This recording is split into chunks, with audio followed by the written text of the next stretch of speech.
Olá, gente boa! Hoje, quarta-feira, dia 6 de fevereiro, estamos retornando ao nosso programa, novamente, já vai falar com a maçaria da gente, ao nosso programa novamente, toda quarta-feira, uma atração especial para você, com um entrevistado, falando sobre assuntos sociais de Camaçari, que acontece em Camaçari, a ação social, assistencialismo e políticas públicas de assistência social em nossa cidade.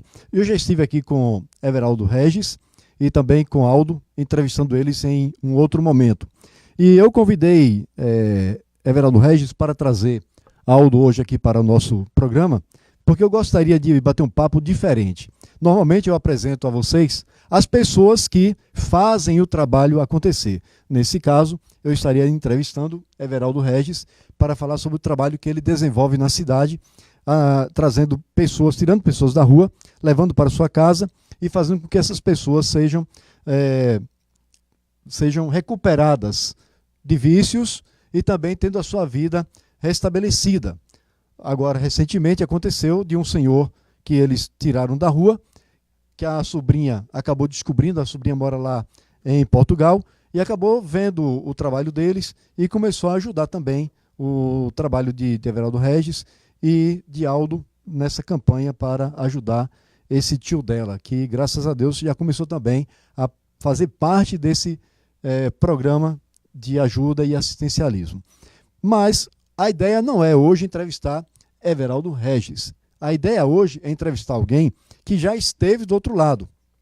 Como eu falei, o normal é nós entrevistarmos aqueles que fazem um trabalho social. Dessa vez eu queria ouvir aquele que estava na rua e que teve a sua vida resgatada por uma pessoa que trabalha com o social. Por isso mesmo, estou trazendo aqui para vocês nosso amigo Aldo, que esteve um dia nas ruas e agora vai contar um pouquinho da história dele e nós vamos poder conhecer e saber como é essa transformação. Mas antes de nós darmos início à nossa entrevista, eu gostaria de começar o nosso programa de hoje lendo um versículo que está em Atos, no livro de Atos, capítulo 12. E me chamou a atenção a leitura desse versículo, porque nós estamos vivendo em dias que as pessoas não sabem ter gratidão, não sabem ser agradecidas.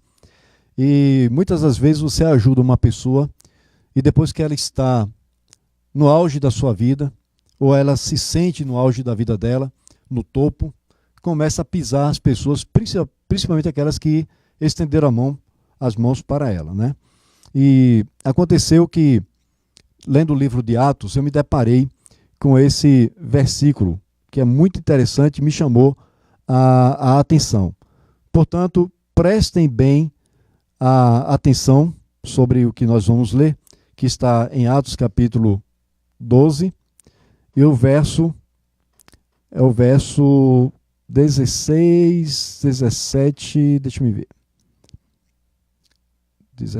18. Sendo já dia, então vou repetir, Atos capítulo 12, a partir do versículo 18 e 19. E sendo já dia, houve não pouco alvoroço entre os soldados sobre o que seria feito de Pedro. Pedro, o apóstolo, estava preso, e durante a noite veio um anjo, libertou ele e mandou que ele fosse procurar os irmãos e anunciar que o anjo do Senhor havia libertado ele da prisão. E os soldados ficaram alvoroçados porque eles ficaram assustados com o que o rei Herodes iria fazer com eles, e sem saber o que seria feito de Pedro, já que Pedro não estaria mais na prisão.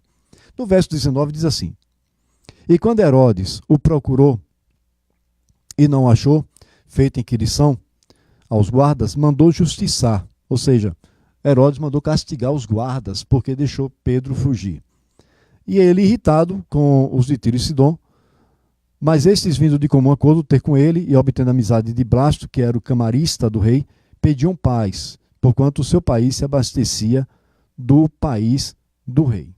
E num dia designado, vestindo Herodes as vestes reais, estava assentado no tribunal e lhe fez uma prática. E o povo exclamava, olha o que o povo dizia para o rei Herodes: voz de Deus e não de homem. Observe que aqui está sendo dado glória não a Deus, mas a um homem, dizendo que esse homem é a voz de Deus de um Deus e não a voz de um homem que está falando. Herodes, com isso, veja o que diz.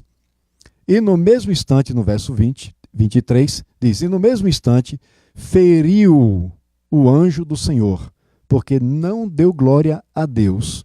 E Herodes foi comido de bichos, de vermes, e morreu. Não sei se isso toca vocês, mas me tocou profundamente quando eu li. Claro que a gente lê várias vezes a mesma passagem, passa por cima porque não chama atenção. Só que dessa maneira, dessa feita, me chamou a atenção, e é importante observarmos que a justiça de Deus acontece quando nós não sabemos ser agradecidos. Deus olha por nós, Deus faz por nós, e ao invés de dar glórias a Deus, nós damos glórias ao homem. Muitas das pessoas que estão padecendo hoje em Camaçari estão padecendo porque deram glórias ao homem. Ao homem que eu estou dizendo não é um homem específico, não é aquele homem, não é A nem B, é um homem gênero humano. Ao invés de glorificar a Deus, está glorificando ao homem. Mas eu gostaria de dizer o seguinte, que politicamente as pessoas acreditaram em um homem e a cidade toda está padecendo porque o povo acreditou nesse homem como um Deus. Deram glória a ele demais como sendo um Deus. E hoje o povo padece porque não sabe dar glórias a Deus. Em tudo dai graças. Então eu gostaria que você refletisse um pouco sobre esse versículo que nós lemos aqui, de um rei que estava vestido em sua pompa, em sua majestade, e de repente, porque o povo exaltou ele, né? É a voz de um Deus que está falando, não é a voz de um homem. E Herodes não soube dizer, não, eu não sou Deus. Deus é o Todo-Poderoso. Porque ele não soube dizer isso. Na mesma hora ele foi tocado pelo anjo do Senhor e os vermes o devoraram ainda em vida. E ele chegou a morrer. Pense nisso que você vai ter sucesso na sua vida. Muito bem. Estou abrindo um canal no YouTube falando momentos de teologia e eu gostaria de convidar você a participar desse momento de teologia. Assim que eu tiver com os vídeos e os estudos gravados lá no YouTube, eu vou passar o canal para vocês, para que vocês possam acessar e ter estudos de teologia, 15 minutos de aula e tudo mais, falando sobre Apocalipse, profecias e o que está para acontecer. Muita gente está dormindo, está vivendo nessa terra dormindo espiritualmente, achando que nada vai acontecer, não se fala mais de arrebatamento, não se fala mais de volta do Senhor, e as pessoas estão dormindo espiritualmente, que eu estou falando, tá certo? Naquela coisa da inércia, de sem saber que rumo tomar para a vida deles, vivendo como animais, só querem saber de alimentar o corpo, sem saber alimentar a alma. Muito bem, vamos dar então início ao nosso programa dessa tarde, com o nosso convidado aqui, Aldo, e também Everaldo Regis. Everaldo Regis é pré-candidato a vereador aqui em Camaçari. Já está afiliado ao Avante, Everaldo? Está quase. Está quase, né? Espera o povo aí, né? O povo está querendo. Não, o povo quer que você saia, mas para poder você se filiar ao partido depende só de você. Tá certo? Não é o povo que vai assinar lá o documento, que vai assinar é você, tá bom? Então, Everaldo, ele está aqui conosco, pré-candidato a vereador, tem um trabalho social maravilhoso em Camaçari, como eu falei, já entrevistamos ele em outra oportunidade, mas hoje ele vai estar aqui acompanhando o Aldo, ele está conosco aqui acompanhando o Aldo, e Aldo vai falar um pouquinho da vida dele, e é importante que Everaldo esteja, porque quem esteve ao lado de Aldo para resgatar ele foi Everaldo. Aldo, boa tarde. Boa tarde. Como é que está você, meu irmão? Eu estou bem, graças a Deus. E esse trabalho todo que você vem desenvolvendo com Everaldo Regis, ajudando ele a recuperar vidas, né? Você antes estava na rua, de repente você teve esse apoio de Everaldo, hoje você está do outro lado, né? Você saiu, trocou a rua pelo amparo às pessoas. Como é que você vê essa mudança na sua vida? Hoje eu fico grato com isso da minha vida, porque vou fazer 7 meses que eu saí da rua. Para muitas pessoas que me viram aqui em Camaçari, eu quero desejar uma boa tarde primeiramente, né? E desejar a paz do Senhor para aqueles que são evangélicos e para aqueles que não são.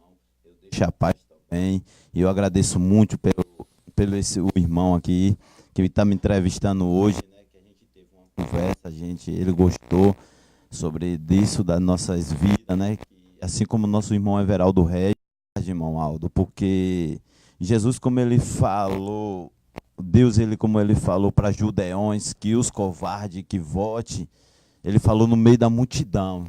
E aquela multidão, Judeões tinha mais de 30, não sei quantos, 40, 50 mil, vamos botar.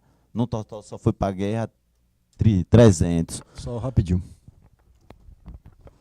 Aldo começou a história dele narrando uma história bíblica que está em Juízes, um livro de Juízes. E Gideão, ele é um dos jovens que Deus chama para guerrear. E quando ele chama Gideão, Gideão não se sente habilitado para ir à guerra e faz uma prova com Deus. E depois que ele passa por essa prova, que Deus prova para ele que era ele o escolhido, Deus seleciona 300 mil pessoas. São 300 mil homens. 300 mil homens para acompanhar ele. Mas, aí é o que Aldo está contando aqui para vocês. Mas Deus não queria 300 mil homens. E começou a fazer um processo seletivo. Observe, foi bom, obrigado por você ter começado assim. Observe, a baderna, a algazarra, aquela coisa de multidões, fazendo o que quer, bagunçando na rua, quebrando tudo. Isso aí não é democracia. Não é democracia. Para ir para o inferno, não existe seletividade. Não existe. Não existe vestibular. Quem quiser pode ir para o inferno. Quer dizer, inferno, na verdade, é sepultura, né? O lago de fogo. Quem quiser ir para a perdição, para ser destruído no final, no julgamento final, que o seu nome não for achado no livro da vida, essas pessoas que quiserem não precisam passar por um vestibular. Basta simplesmente viver sua vida e deixar a vida levar. Como fala aquele cantor de pagode, né? Deixa a vida me levar. Basta deixar a vida levar. E ela vai levar. No caso de Deus, não. Para você viver com Deus, existe uma seletividade, existe um vestibular que você tem que passar, tem que ser aprovado. Então, esse vestibular que ele falou aqui, na guerra, de 300 mil pessoas, apenas 30 mil ficaram, 10%, ficaram naquele dia. E me parece que mesmo assim ainda chegou a 3 mil pessoas, 3 mil homens. O que ele ia falar agora era justamente sobre uma das seleções, que era o seguinte: manda votar todos os que são covardes. Covardes. Agora imagine um homem chegar para 300 mil homens e mandar levantar. Quem é covarde aí? Você pensa que as pessoas não vão levantar a mão dizendo que não é covarde, não? Vocês pensam que não? Pois lá aconteceu. Muita gente levantou a mão dizendo que era covarde e que não queria ir para a guerra. Então o que ele está chamando a atenção é isso, é que Deus não quer covarde andando com ele. Só quer os corajosos. Continue, Aldo. Obrigado mais uma vez, viu? Foi bom lembrar disso aí. A gente vê sobre isso que o irmão ele estava falando, assim como eu estava citando, né? Assim como a gente vê esse homem de guerra, guerreiro, assim como o nosso irmão Everaldo, que se ergueu a mão desde que ele viu um morador de rua lá em São Paulo, com 7 anos, o jovem estava lá, ele contando para a história com a gente, comigo, dizendo que ele começou em São Paulo, ele viu aquele jovem, ajudou, mas ele não sabia o que era ser um usuário de droga. Everaldo não sabia, porque era um cara, não tinha experiência, não tinha porque o negócio dele era mais viajar, trabalhar e coisa. Depois Deus viu uma obra que ele tinha com ele diferente. Como o nosso irmão Everaldo está aqui hoje, tem 7 anos com essa obra, aonde que ele me viu ali em Camaçari, naquela feira, jogado naquele estádio que eu estava, sem condições de poder me ajudar, sem poder sair preso, aprisionado, tipo nas guerras do inimigo, que não é fácil, sabe? E muitas pessoas olham para mim hoje e imaginam, e como é a luta, irmão Aldo? Às vezes não é fácil, porque todos os dias nós temos que lutar, todos os dias. É igual um vício. Se eu tive um vício das drogas, muitos têm uns vícios no celular. Muitos têm todos os tipos de vício hoje existem, amados. Eu tive um vício que me acabava comigo. Hoje, muitos seres humanos têm um vício que acaba com a visão, que é no celular, que hoje mais você vê onde você anda, onde você vai, todo lugar, todo mundo está com o quê? Com o celular na mão. Aí, para muitas pessoas, não entendem o que é um vício. É um vício também maligno. É muitos como não tem solução de dizer, pô, se eu creio que, pronto, como você não fica mais sem o celular, porque você hoje, entrevista, você não pode ficar sem um aparelho hoje. Quantos de muitos tem por aí. É igual como um homem que é dominado pela droga. Ele, como é dominado pela droga, ele cada dia mais ele quer. Ele tem sede de querer. Aí, mas muitas pessoas não entendem o que é isso. Muitas pessoas, que nada que é história, que é isso, que é aquilo. Não, amado. Só quem vive, quem conviveu. Muitas pessoas pensam que isso aí é otarice, isso aí é cachorrada, isso aí é aquilo. Não, amados. É quem convive, que vê, mesmo quanto muitas famílias que você já passou, assim como a irmã Everaldo viu, quantos hoje muitos vocês estão vendo passando na televisão, muitas mães de família sofrendo. Às vezes mãe de família liga para nós, né, irmão Everaldo? Às vezes nós ficamos sem poder entender. O ministério ligou essa semana sabe de onde? Lá para lá de Paulo Afonso. De Paulo Afonso ficou que ali é aquela ponte de divisa, fica Juazeiro. Juazeiro aí fica ali é Pernambuco já. Aí uma mulher ligou desesperada para a gente, a mãe dele dizendo que não aguenta mais, os irmãos tinham abandonado por causa desse vício. Às vezes a gente olha e toca e vê isso que não é solução. É bonito ver o trabalho de vocês, tá? Mas eu, na verdade, estou preocupado em entender, assim, você está falando aí da situação de outras pessoas, e você viveu isso. Por isso que eu trouxe você aqui. Porque nada melhor do que aquela pessoa que, como você acabou de falar, que sentiu na pele, estava vivenciando isso, morando nas ruas, padecendo com o uso das drogas, que é algo realmente que deprecia o ser humano, que joga o ser humano na lama, e você viveu esse lado da história e hoje você vem ajudando a recuperar. Foi a pergunta exatamente essa que eu fiz. Como é que você enxerga hoje, ver essas pessoas? Você está ajudando a Everaldo a tirar também essas pessoas da rua.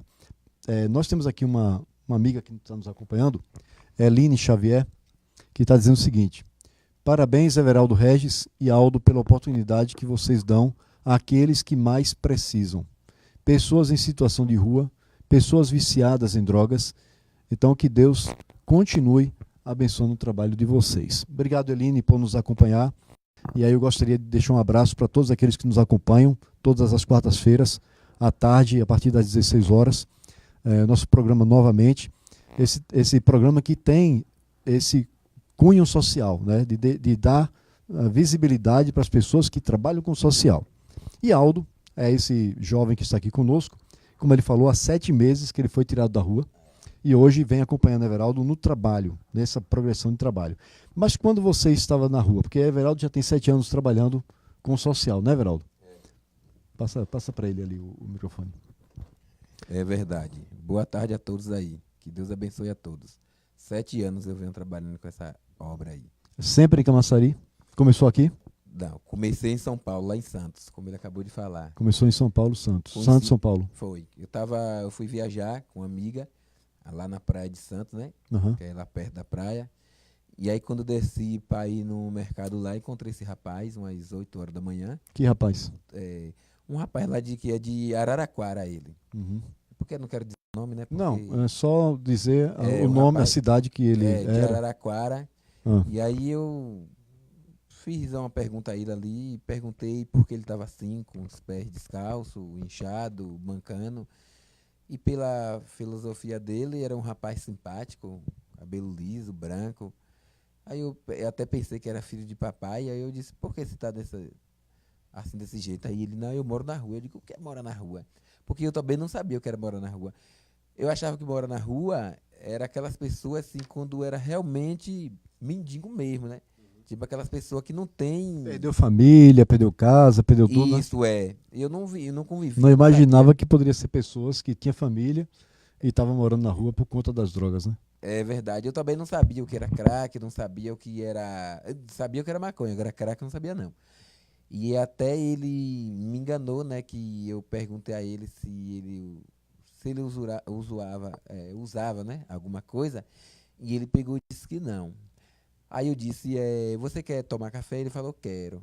Aí eu peguei e paguei o café. Aí ele ficou todo alegre. Mas na hora que eu ia embora, ele pegou chorando e disse, ó, obrigado. Eu digo, por que você tá chorando? Ele, porque eu vou ficar na rua e não sei como eu vou. Eu não tenho casa não. Aí eu falei, e você quer ir para um lugar? Ele quer. Eu digo, agora onde eu tô você não pode ir. Mas se eu pagar o hotel lá para você ficar, você fica? Ele fica. Aí de uma vez eu paguei. Aí na outra vez eu falei assim, você mora na rua, né? Você quer ir pra Bahia comigo? Ele, pra onde? Eu digo, eu moro em Salvador, lá no interior, em Camaçari. Aí ele, eu vou mesmo, eu não tenho. Minha família mora em Araraquara e eu tô na rua mesmo. Foi abandonado. Eu digo, mas abandonada como? Ele também não me explicou. Mas depois, curiosidade, né? Que a gente tem que ter, né? Porque a gente tem que ter malícia e vigiar, né? Aí quando ele foi no banheiro, eu fui na mochila dele e encontrei um papel. E esse papel ele tinha passado em um centro de recuperação que eu nem sabia o que era centro de recuperação. Que eu falei assim, mas centro de recuperação, que tava lá escrito, uma pastora escreveu, meu filho, você vai melhorar, você vai sair dessa, você vai vencer. Aí eu até pensei, será que esse homem tá doente? Poxa, a mulher falou, melhorar? E você vai sair dessa, você vai vencer, tenha fé em Deus. Você leu isso naquele documento? Foi. Aí eu fiquei assim, meio assim, porque eu nunca tinha lido um negócio daquele. Aí eu falei, não, alguma coisa. Eu até pensei que ele tava com aquelas doenças brabas, HIV, essas coisas. Porque a mulher disse, você vai melhorar, você vai vencer. Aí eu disse, não tô entendendo nada. Aí eu fiquei meio assim, e eu também com medo de perguntar a ele, né? Porque a gente ajuda essas pessoas assim na rua, a gente tem que ter cautela também, né? Vai que ele seja um foragido, alguma coisa, e ele não vai gostar se realmente descobrir, né? Aí eu, meu Deus, o que é que eu faço pra perguntar a esse rapaz? Mas eu tenho que perguntar, gente, vou levar ele assim pra minha casa sem saber. Aí eu perguntei a ele, ele se assustou, ele, você leu? Falei, rapaz, eu li, sabe por quê? Porque eu não sou acostumado a pegar pessoas da rua pra estar ajudando, e eu vou levar você pra dentro da minha casa, então eu tenho que ter cautela. Agora, se eu não tô aqui pra te caboetar, não tô aqui pra te julgar, mas eu tô aqui pra fazer o bem. Mas pra eu levar você pra minha casa, você tem que me falar a verdade. Aí ele falou, realmente eu gostei dessa atitude e você realmente tá certo mesmo, porque você pode estar levando um assassino pra dentro de sua casa e não sabe. E querer fazer o mal com você. Eu digo, então por isso mesmo que eu olhei sua sacola mesmo. Aí ele pegou e falou pra mim, não, eu usava maconha, não falou com o do crack, mas era mentira, era crack. Como eu não conhecia, né, então tá bom, eu te levo, porque maconha todo mundo diz, maconha a pessoa pode levar a pessoa para dentro de casa, que maconha não faz medo não, quiser ajudar. Agora o crack, aí todo mundo tem medo. Eu já vi falar no crack, mas eu não sabia o que era o crack. Aí eu disse, como é maconha, eu vou levar ele.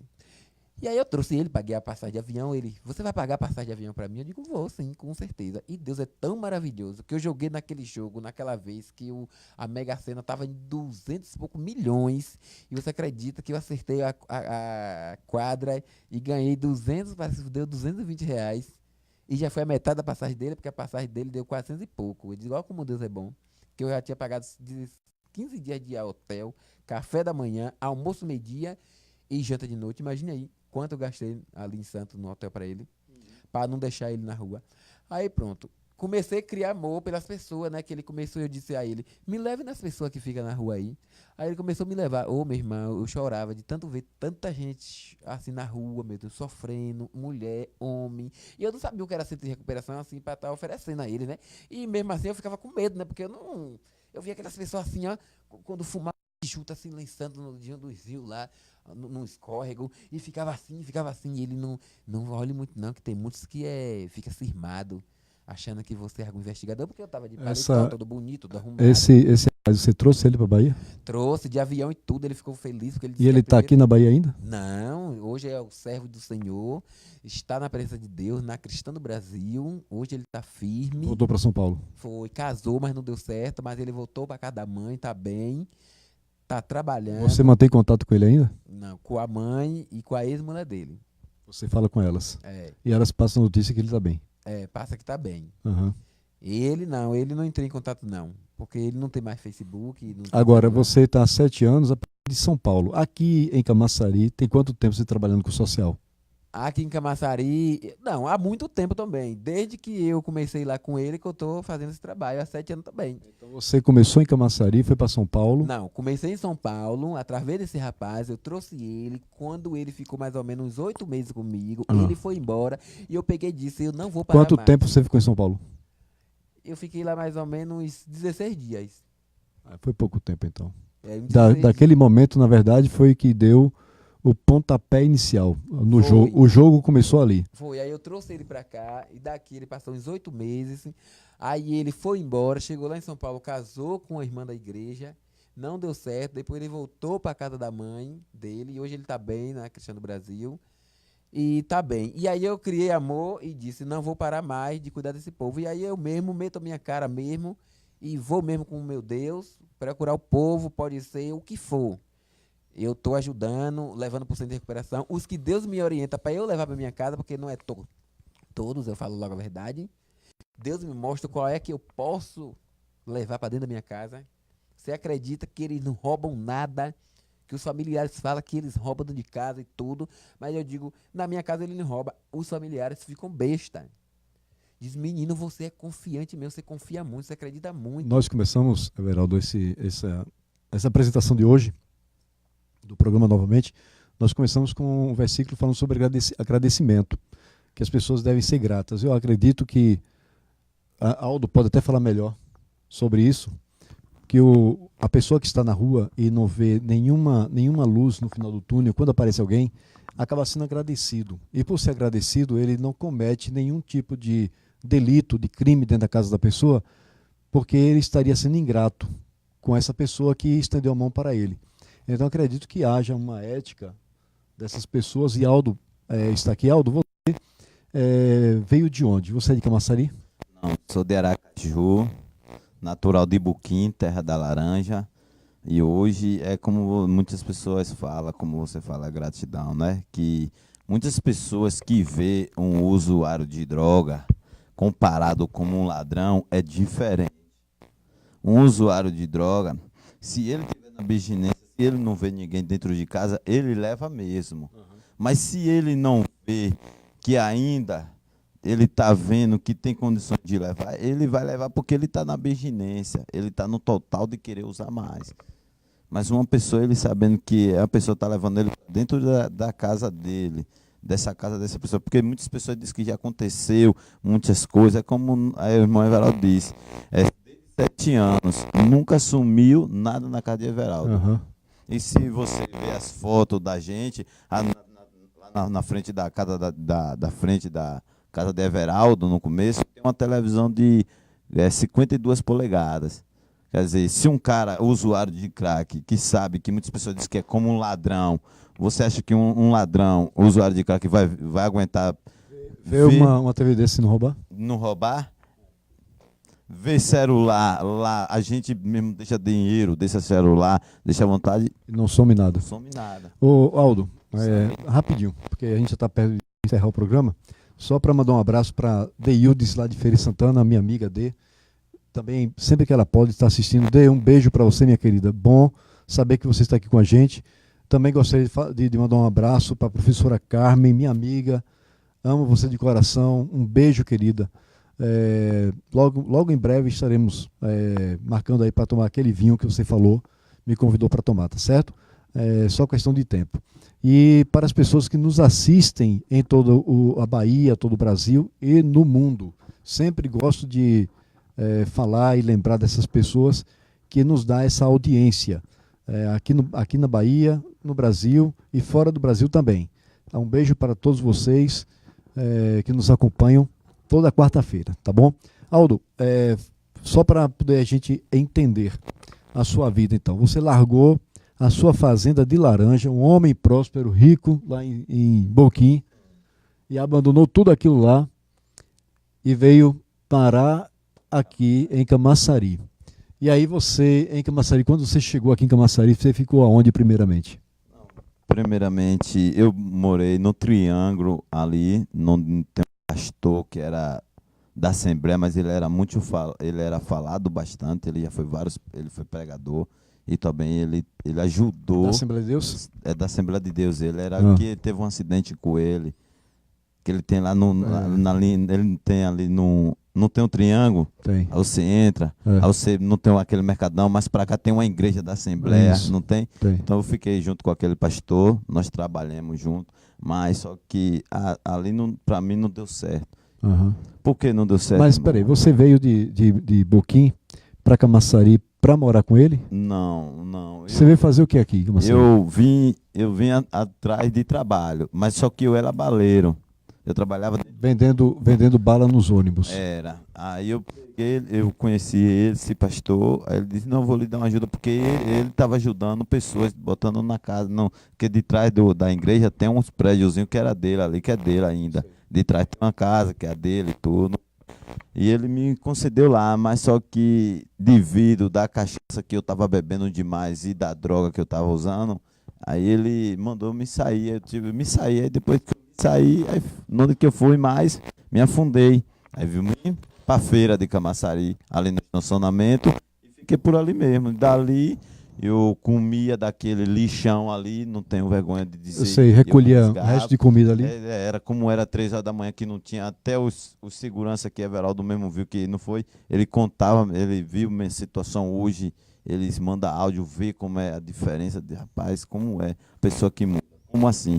Às vezes muitas nossas famílias afastam de nós por causa dos nossos momentos. É, Minha família não cria mais em mim porque de tantas ajudas que minha que família já deu. que me deu. Everaldo É. mesmo viu, não confia mais. Mas eu não quero que elas confiem mais em mim. Eu quero que primeiramente Deus. Pra você ver que hoje mandam um vídeo para mim, minha irmã falar comigo do Rio de Janeiro. Tá, mas aí você tá falando uma situação assim, hoje você já é recuperado. É, Mas quando você estava na rua, como era que era viver na rua? pô, viver na rua era tremendroso, né? Irmão? Como é tremendroso, irmão Aldo? Porque eu não dormia direito, eu não tinha condições de dormir direito. Porque o cara que tá na rua não dorme direito. Ele não cochila, ele não pode cochilar porque é tempo, é rápido, é momentos, porque não sabe se você toma uma facada, não sabe se você toma um tiro, ou não sabe se você é queimado. Tudo pode acontecer. Tudo pode E acontecer. de ruim. De ruim. Nunca Porque eu já vi imagina, acontecer- nunca imagina uma coisa de bom. Nunca acontecer, porque já vi acontecer piores. Piores. Mas é momento de não viver. Não é bom viver. Hoje eu digo para vocês que hoje eu fico muito grato diante de Deus, assim, eu fico mais emocionado porque é luta, foi luta para mim mesmo, para eu eu tive várias oportunidades, de pessoas chegavam para mim ali, você quer sair? Eu não tinha aquela força porque o craque não deixava. Eu não tinha, eu não tinha essa força. Aí depois, de repente, assim, não sei o que é que deu em mim, chegou esse o irmão Everaldo, disse: você quer sair? Certo, você não conhecia Everaldo. Não conhecia. Aí vim me bater com ele lá em cima, onde era a loja da era Sinuante não, era como é que chamava? A Magazine, lá em cima. Aí me bati com ele, aí ele viu, eu vi ele com um rapaz chamado Danilo. Magazine Luiza era aqui no edifício redondo, no prédio. No prédio ali, Ali, era naquele no redondo, prédio. no fundo ali No dela. fundo. Aham. Foi ali, me bati com ele ali, que eu fui levar um rapaz que era de fruta, que o rapaz conhece a gente, né? Conhece hoje, que ele também é sergipano, ele gostava muito de mim, me dava umas frutas. Ele me alimentava com fruta, me alimentava com 5 reais, perguntava se eu queria tomar café. Aí perguntava também: rapaz, você é um cara trabalhador, por que você não sai dessa? Eu digo: eu não tenho força de sair, não. Aí o dinheiro que ele me dava era droga, só pensava em droga. Aí eu me bati com o irmão Everaldo e o irmão Danilo, que eu conheci Danilo do Centro de Recuperação do Pastor Isidório. Foi o Aham. branquinho que ele teve entrevistado aqui, Certo. o paulista. Eu sei. E aí eu vi ele, aí eu conheci Danilo, através de Danilo, aí o Everaldo me chamou, aí disse: vem cá, meu fui, estava todo acabado, todo destruído. Perguntou: você quer ajuda? Eu disse: Everaldo, eu vou lhe dizer uma coisa primeiramente. Eu quero ajuda, mas eu não posso sair agora. Ele: por quê, irmão? Eu digo: eu estou devendo assim, e eu não posso sair. Você devia às pessoas que forneciam droga. Não, eu devia porque eu tomava dinheiro emprestado às pessoas. As pessoas que usavam, que eu não gostava de comprar nada fiado.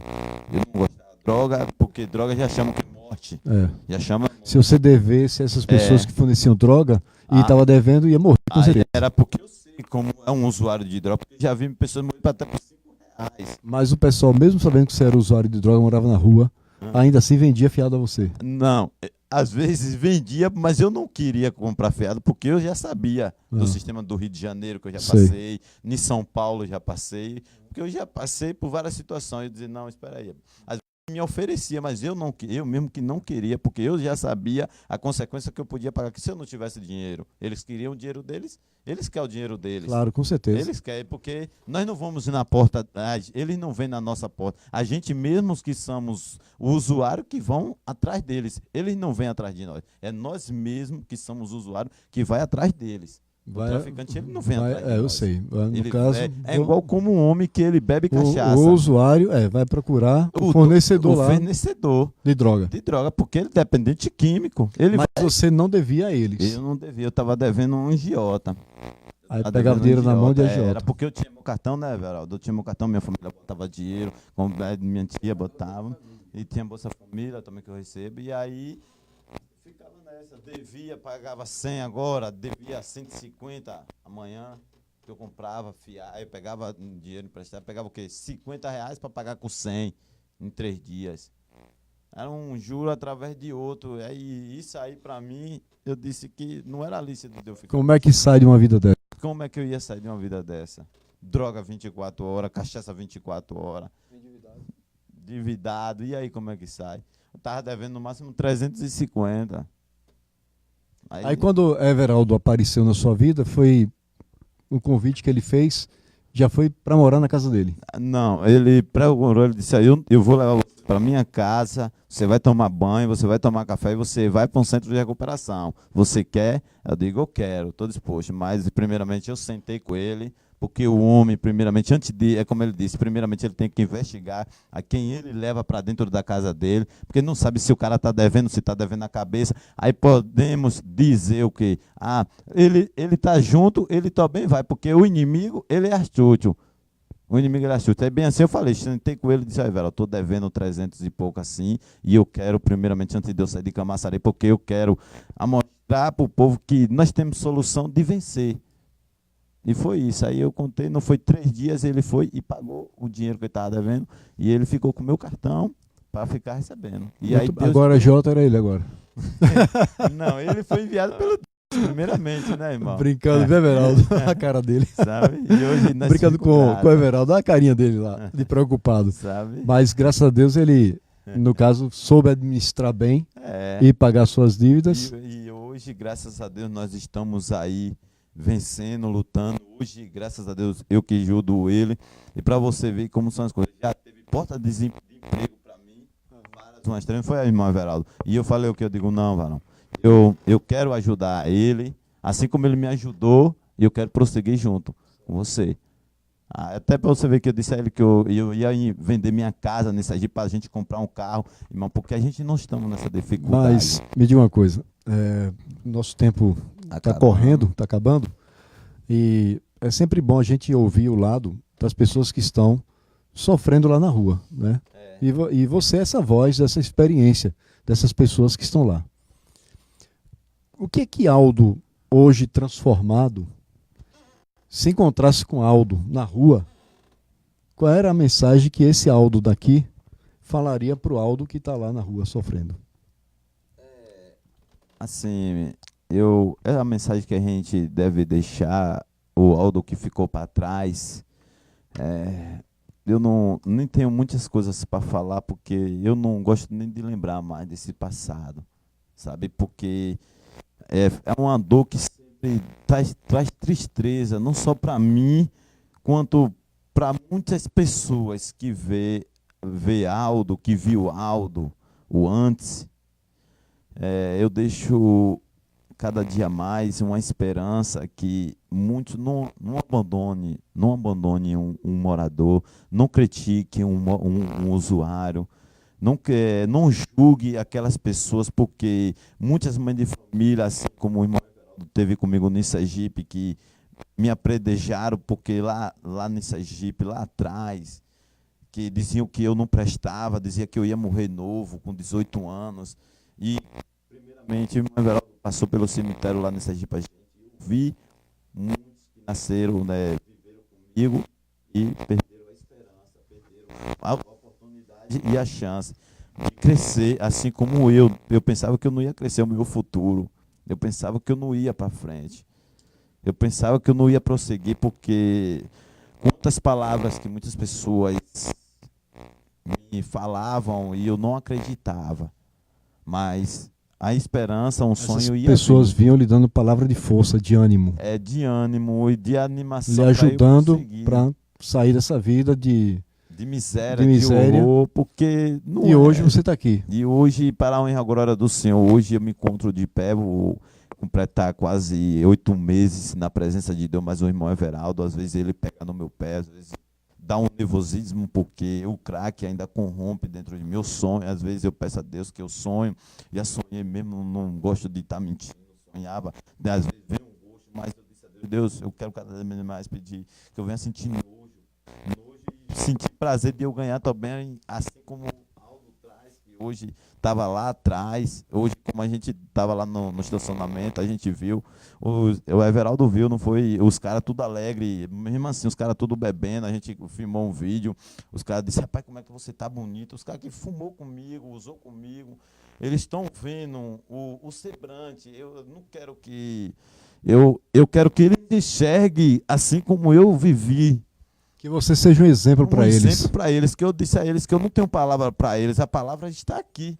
que A é sua eu mesmo. própria vida. É a minha própria vida. Porque nós temos foto minha, você já viu foto Já, minha no passado? já. Como eu estava todo acabado, Já. sabe? E hoje eu disse a ele que eu não preciso dar palavras, a palavra já está ao vivo, que é eu.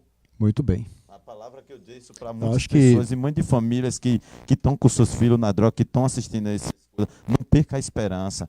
Eu Acho que creio vai a chegar. melhor mensagem que você pôde deixar aqui para os nossos amigos que estão, amigos e amigas que estão nos assistindo, a melhor mensagem é essa, né? É a vida, né? A mudança de vida que aconteceu. Agradecemos a Everaldo Regis que lhe estendeu a mão e principalmente você tem que agradecer a você mesmo. Você tem que falar para aquele Aldo lá na rua, muito obrigado, porque no dia que Everaldo Regis chegou e estendeu a mão, você deu a mão para ele e hoje eu estou aqui.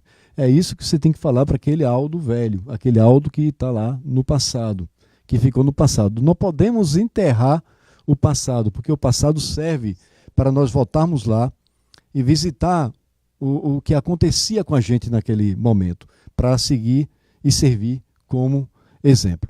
E Aldo falou algo interessante, não sei se vocês observaram, quando ele falou que não devemos julgar a ninguém. Jesus, em momento nenhum na vida dele, ele saiu julgando as pessoas.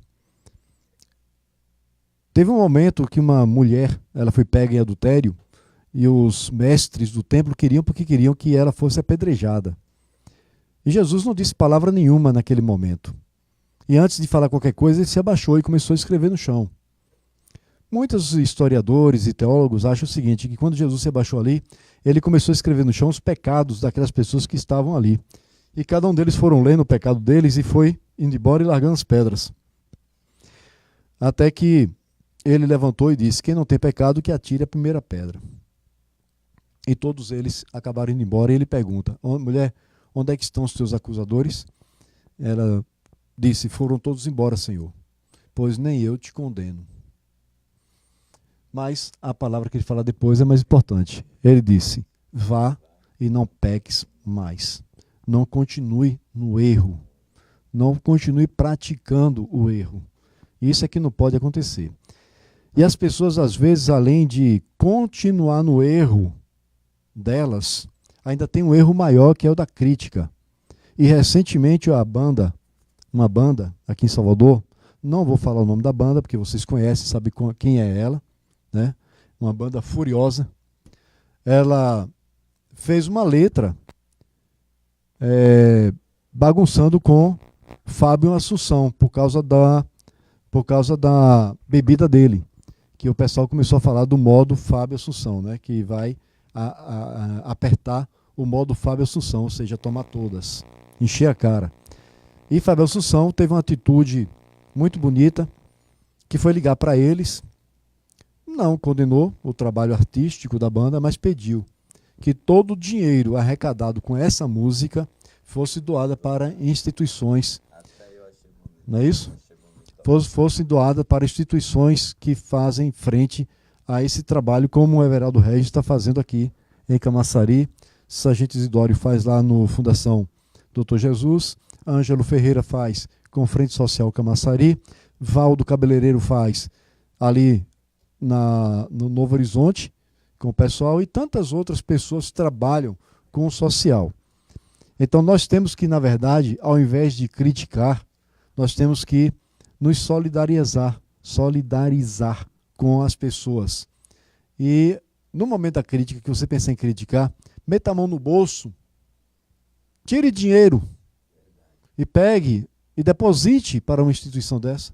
Entre em contato com essas pessoas que trabalham, ajude elas e não critique. Porque se você não está nas ruas bebendo, se drogando, mas com certeza você deve ter algum pecado aí dentro, seu, que só você sabe, Deus, e que se alguém descobrisse, você não ia gostar nada que isso fosse revelado. Então essa é a mensagem que fica para todos nós nesta quarta-feira, dia 6 de fevereiro, e eu espero você na próxima quarta-feira, com certeza, com uma outra entrevista tão emocionante quanto essa de hoje. Um abraço a todos vocês. Obrigado, Everaldo. Obrigado, Aldo, pela presença de vocês. Deus abençoe.